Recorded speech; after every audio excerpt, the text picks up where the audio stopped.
And we now take you live to the Rajya Sabha where Finance Minister Arun Jaitley is speaking. That in the absence of any process or a due process, there is, on the prima facie, could be a violation of right of privacy, and therefore that challenge on the grounds of right of privacy is a right which is pending before a 5-judge bench of the court. Now let us first of all deal with this right of privacy. The Constitution as a document doesn't use the word privacy. So the constitutional text doesn't mention privacy as a fundamental right. The original interpretation given by the Supreme Court used to be,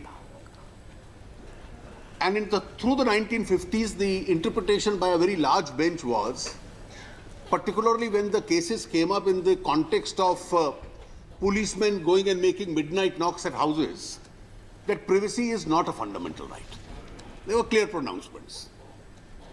Subsequently, a smaller bench of the court said that probably privacy is a fundamental right. The 5-judge bench now is dealing with a theoretical question. I don't think we've appointed a commentator in this house as yet. Yeah, so let me have a say. Please, let me first read your argument. Let the minister finish. Let the minister finish. You can't curtail my right to comment on what you're saying. No, That is an attack on personal liberty again. Let us not argue on that. Don't argue on that. So Mr. Sitaram Yechury will sit here, give a running commentary when everybody speaks, and nobody can ask him to allow the House to proceed in order. It's going on in order, but then please have a say. The others may also be speaking some sense. You can't have this kind of intellectual arrogance.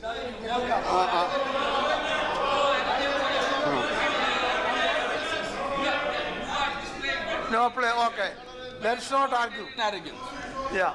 You are displaying an authoritarian arrogance of not even willing to listen to the other point of view. Let me, sir. Let him finish. Let the minister finish. Okay. Let me now just liven Mr. Sitaram Yechury and his colleagues a little.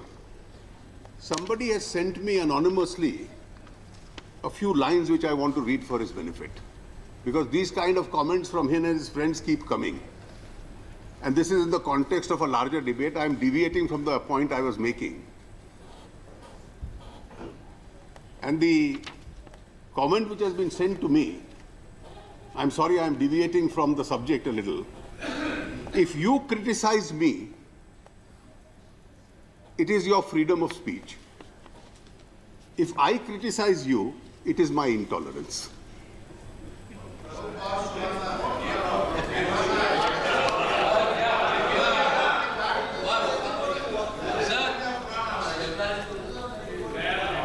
It's a very nice text. I think I'll pass on a copy to you to read the full text.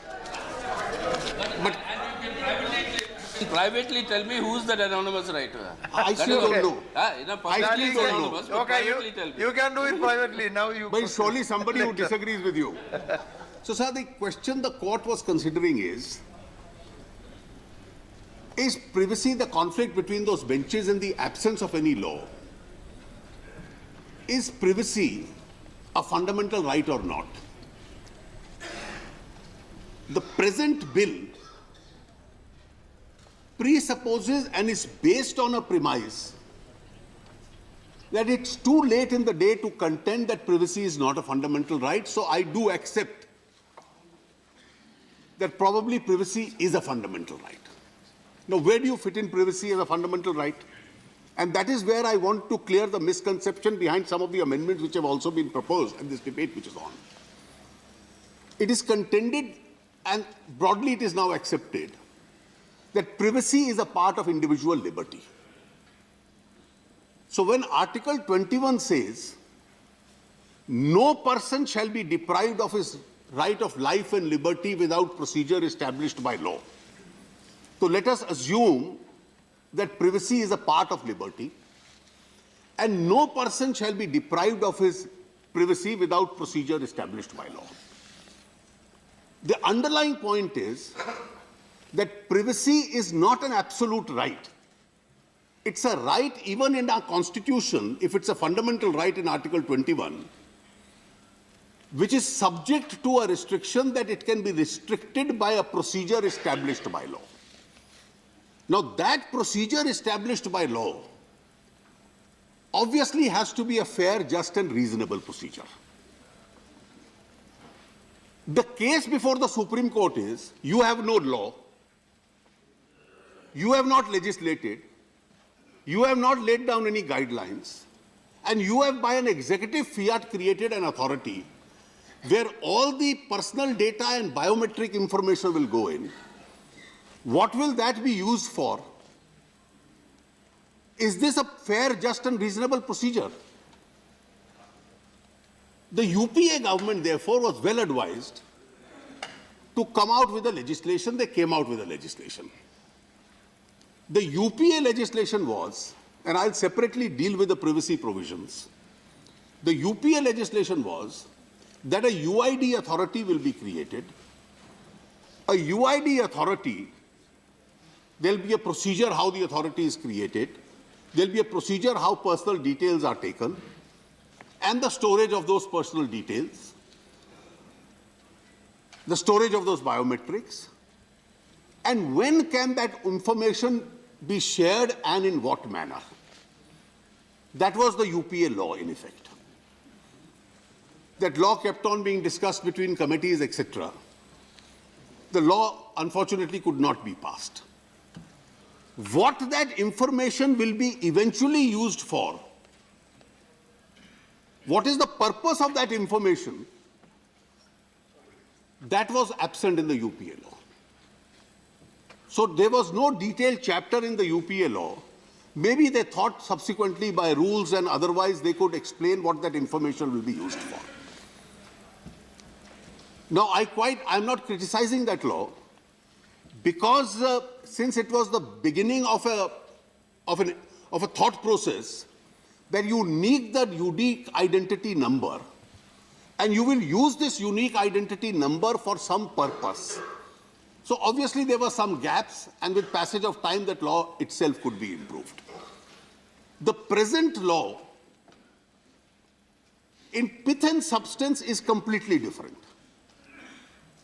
It borrows the complete idea from the UPA law that you need a unique identity number.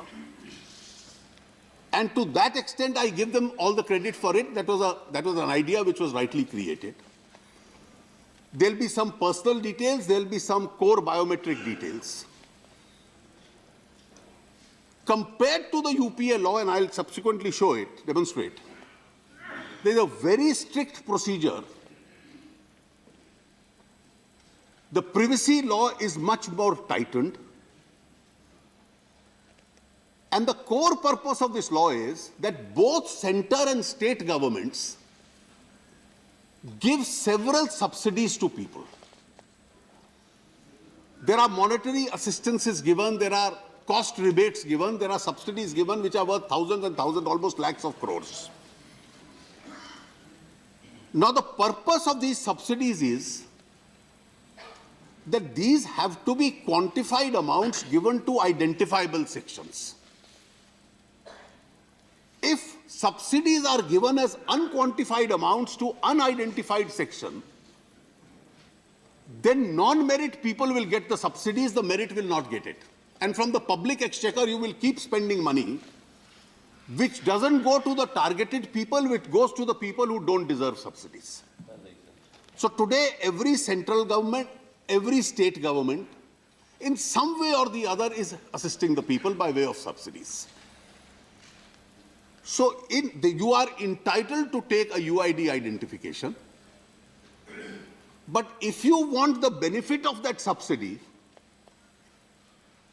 production of the UID identity or any other alternative document is a condition precedent. Sir, one point. Sorry, Mr. I'm only saying we are on a motion of thanks. I mean, sorry, on a, what do you call, what I've read is an objection on the basis of the rules. This is the content of the bill he's explaining, sir. Yes, yes, I have to. So are you allowing the introduction? No, no. I'm asking him. Are you Sir, under allowing the rules, there is no That I have to introduction indicate. required, it's a transmission. Yeah. So you have ruled. No. Ruled on my point of order. That I already told you. It's a transmission, it's No, not an introduction. One, Honorable Minister, one minute. See, I have already told you, the position is that the bill is introduced in the Lok Sabha and it is transmitted to us after passing there. So we have to, I am bound to take it up. There is no provision in the rule to object the consideration at this point of time. You could have objected, you can object only when a bill is introduced in this house, but you cannot, this is not introduced in this is introduced there, passed there and transmitted. So I am bound to allow the, and therefore I have called him to move the motion, to move for consideration. but I already called him. No, I disagree with you on that point. But anyway, I disagree with you according to our own rules. You can. I disagree with you. That I want problem. that to be on record. But since you have permitted now, Yeah, I have permitted. also, I already my the only point. request through you to the Honourable Minister is to explain also the reasons why this had to be considered as He a will money do that. bill. Yes. Why did it have to be considered as a yeah. money bill? You- Why are you doing? If all I'm that you're entitled, saying doesn't interruption constitute free. a money bill. If I am entitled an interruption-free right to address the parliament, You may I'll continue certainly your meet speech. all the questions that Mr. Make your Yachuri has speech said. on introduction, on motion.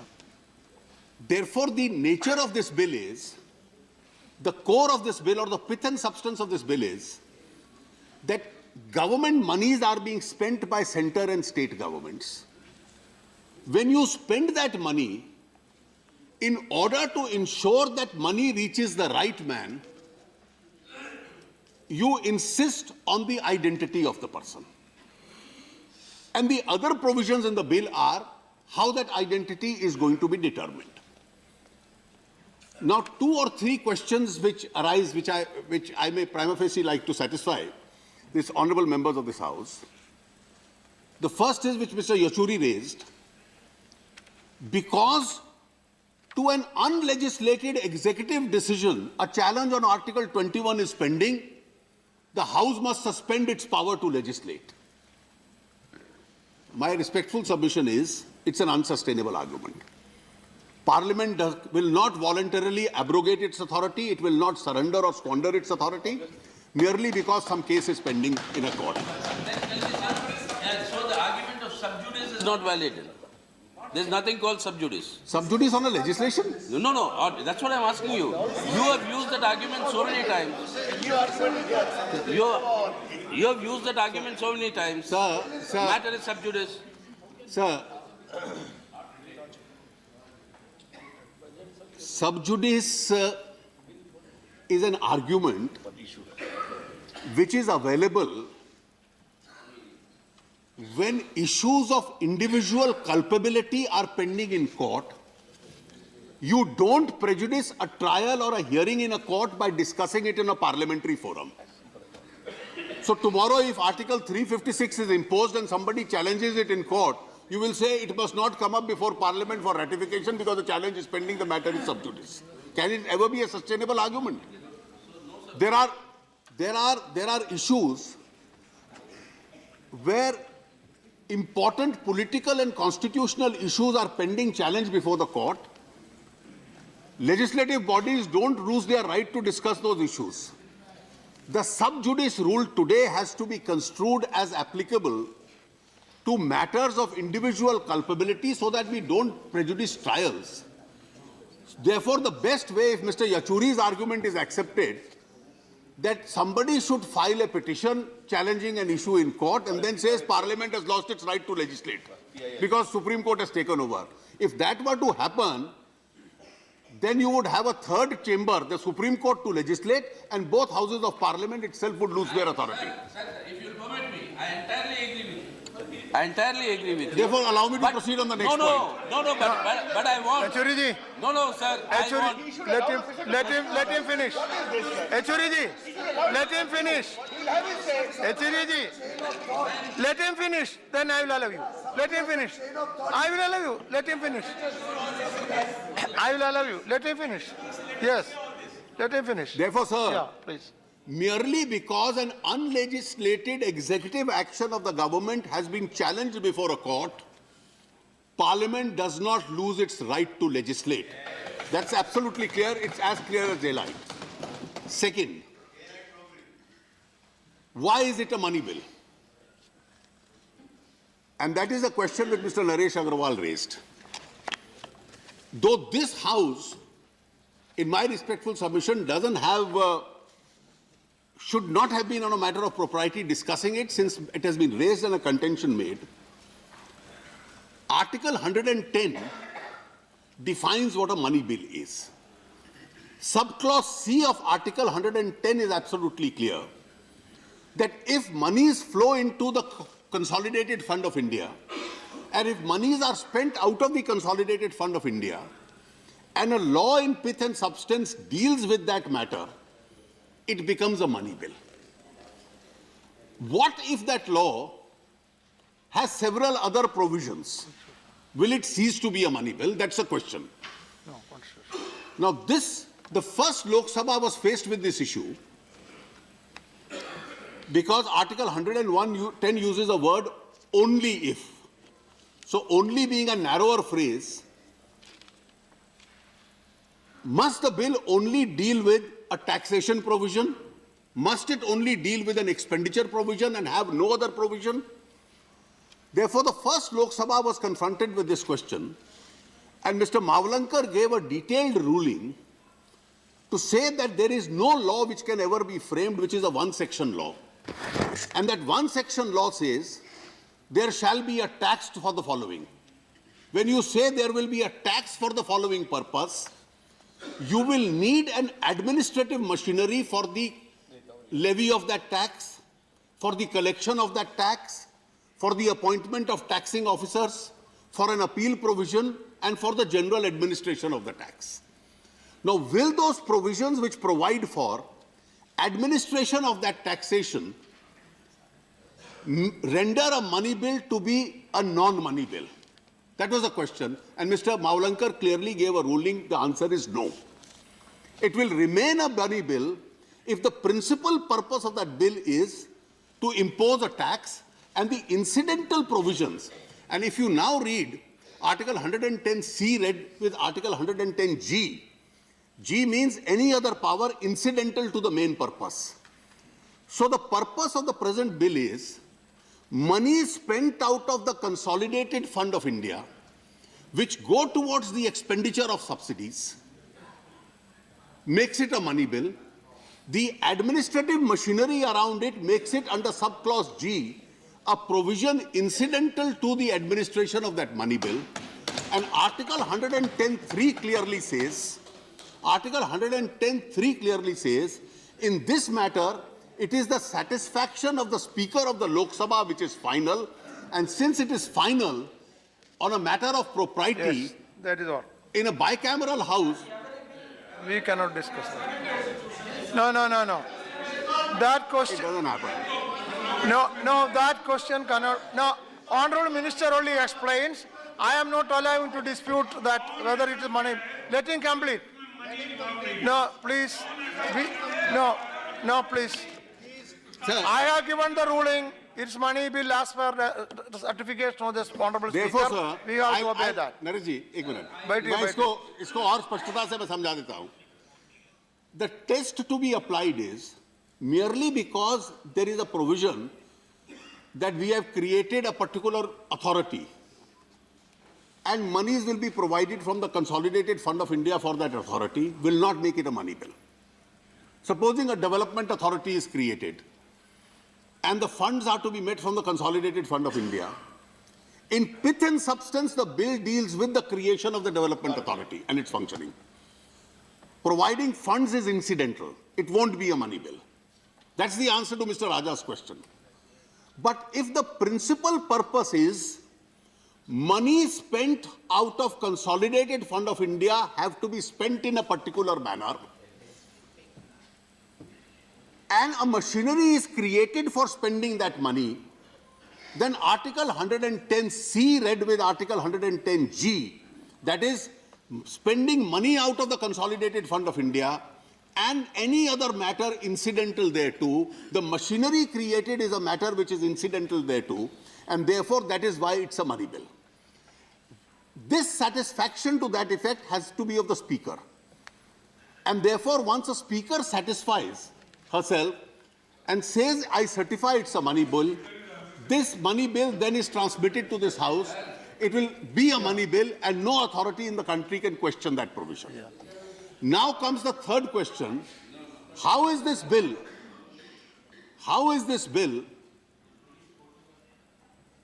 different from the one that the UPA brought in? The UPA bill, because this whole thought process, it's grown. The UPA bill provided for, it conceived of an idea, and it was a welcome idea. And I must straight away concede, Dr. Saab is here, that at that time some of my colleagues probably had reservations. And there were several questions we used to raise. When new ideas come up, doubts will come up. That every Indian must be given a unique identity. Issues of citizenship came up. And these are legitimate issues.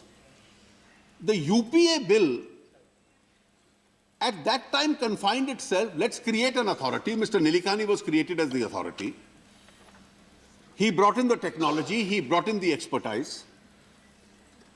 And then core information, core biometric information and personal data will be fed in. Some privacy provisions, and the bill stopped with that. It wasn't a money bill. It was a bill only for the creation of a UID authority. That bill today stands altered. One principal idea is borrowed from that bill, that UID will be the machinery under which will be used for distribution of government money as subsidies. But the core purpose of the bill will be how is money to be spent. And so that the money is spent in a targeted manner, it must reach the persons to whom the benefits are to be conferred. And those persons are the persons who are entitled to the subsidies. Now, questions have been raised. Each central government, each state government, I have seen in the LPG, where the direct benefit transfer has been used, 25% has been saved. These 5 crore families which will get it is actually free gas connection, will get it from the money saved from this. State governments of Telangana, state governments of Andhra Pradesh, they have already started using this in several other areas itself. So every state government will then be able to ensure that subsidies reach the right person itself. That's the whole object. Now, one question which has been raised, and I have seen a lot of articles coming, which are articles which mention, oh, the privacy provisions have been violated. Now, first of all, and I have seen my good friend Jairam has proposed, along with some other members, several amendments to the bill. I have, in fact, analyzed each one of his amendments.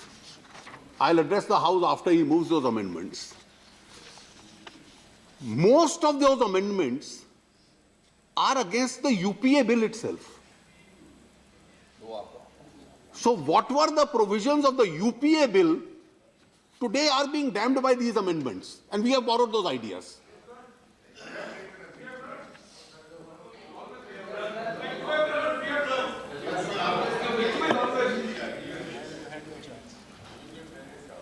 I think where Jairam stands on these issues depends on where he sits. If he sits this side, his stand is different. If he sits the other side, his stand is different. Thank you. I have not changed my mind on Aadhaar. Sir, if I look at the earlier UPA bill, the privacy provisions, we are committed, and let us now, therefore, first of all, let's move on a constitutional premise clarity. I am moving on a premise A, that privacy is a fundamental right, without bothering for the Supreme Court's constitution bench judgment. B, it's a right which is a part of individual liberty. see that liberty, that is a right of privacy, will depend on a procedure established by law, and therefore this law is establishing that procedure. The only question is that procedure fair, just and reasonable? Now, if you see the UPA law, and if you see it from chapter 6, clause 30 downwards, you had several provisions of confidentiality, and then you created a mechanism by which that confidentiality and privacy itself can be breached. The UPA law created this. The present law now restricts itself to two situations.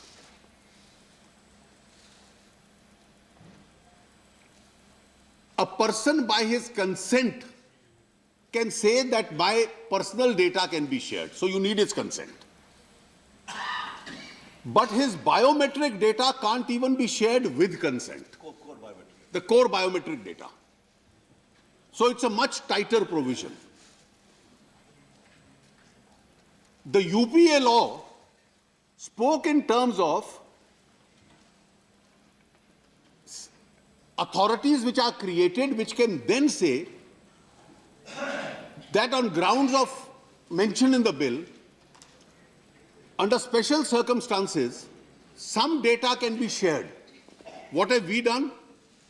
The only ground on which data can be shared is national security.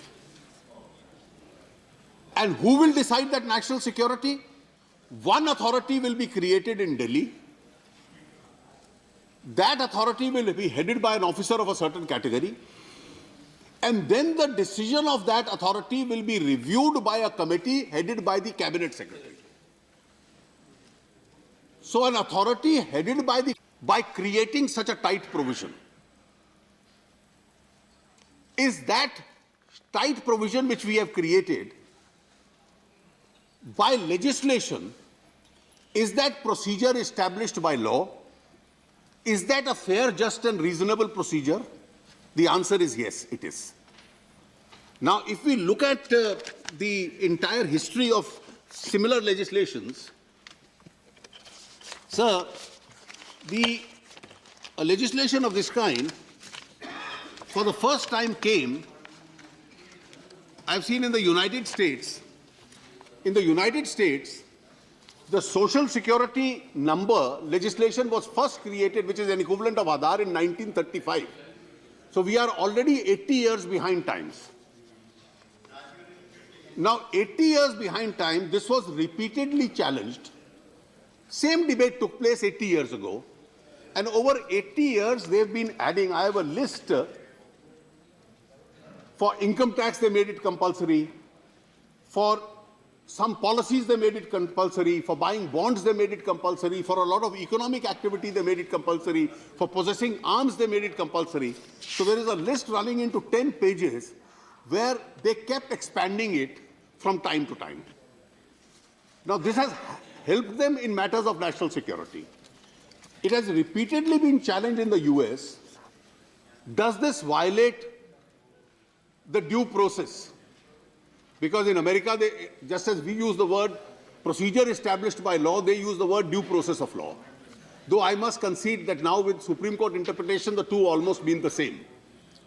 It has repeatedly been challenged, and on every occasion the United States, which is a liberal democracy, has conceded. Their courts have said, yes, national security is a good ground. In fact, they went on to say,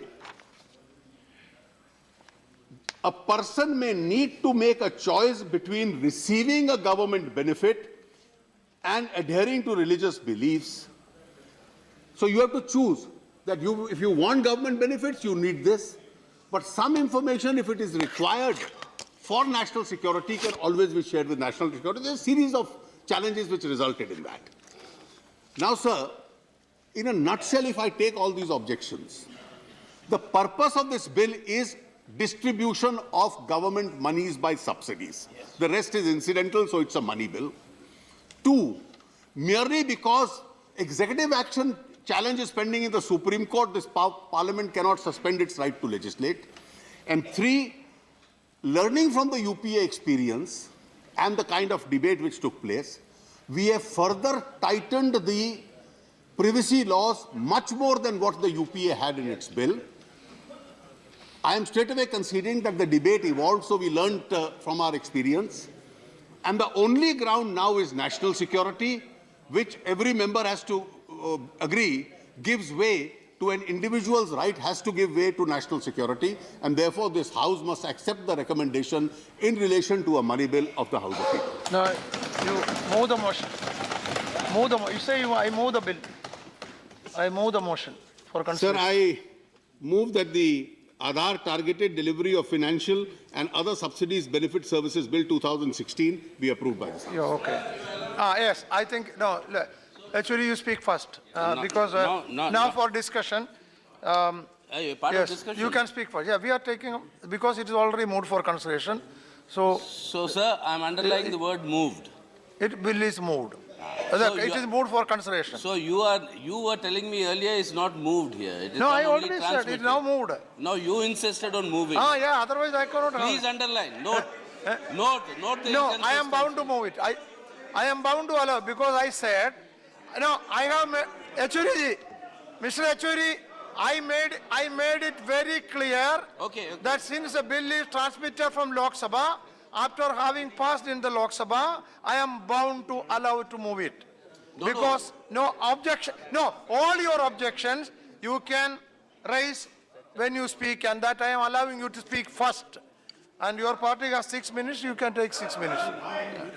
Sir, No.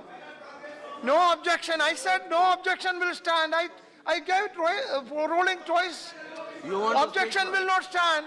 I said, first? What? You want to speak first? no, see, Tell him. Sitaram Yechury ji. Now, Okay. listen, no. Whether it is Sitaram Yechury, I am making it very clear. I have said here twice that objection with regard to moving for consideration does not stand, because it is a bill transmitted from Lok Sabha. The chair is bound to allow. Chair has no other option. Chair can allow a discussion, and then your objection, you say while you discuss. You can't say anything. You say it is, whatever you want you say. I am allowing, Sri Achuri ji. But तो आधार bill Rajya Sabha में पेश कर दिया गया है, और इस bill को पेश करते वक्त इस बिल की क्या क्या खासियतें हैं वो वित्त मंत्री अरुण जेटली की ओर से बताई गई, और अब